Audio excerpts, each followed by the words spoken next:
I have some questions associated with your comments about the ISIS bus convoy. Have there been reports that some of these ISIS fighters a significant number of ISIS fighters have escaped despite the U.S. surveillance and attacks? Is that the case? The 11 buses that we are monitoring, there have been no ISIS fighters that have been able to retrograde or evade from that position. So any reports that say otherwise are false.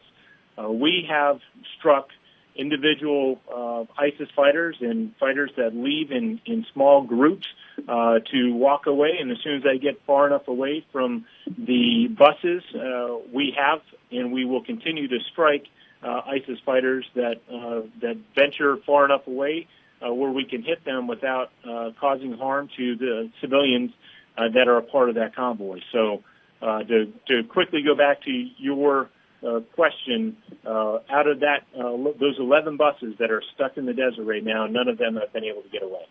Well, thank you. And there have been senior Iraqi figures associated with Iran, including two that are major individuals in the Hashd al-Shaabi, Abu Mahdi al-Mohandes and Qais al-Khazali, as well as Nouri al-Maliki, the former prime minister of Iraq, who have all supported Hezbollah and this convoy. They said it's the right thing to do to take these ISIS fighters out of Lebanon, bring them to the Iraqi border.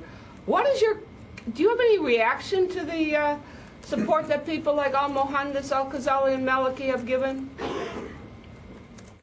I will say that the coalition's mission is very clear, and that is to defeat ISIS in Iraq and Syria.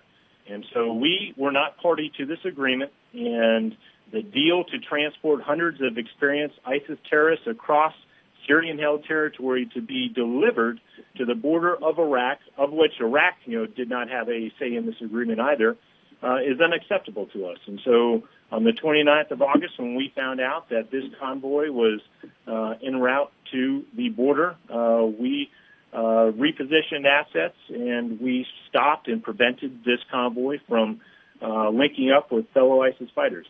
So our mission is clear, and that is to defeat ISIS.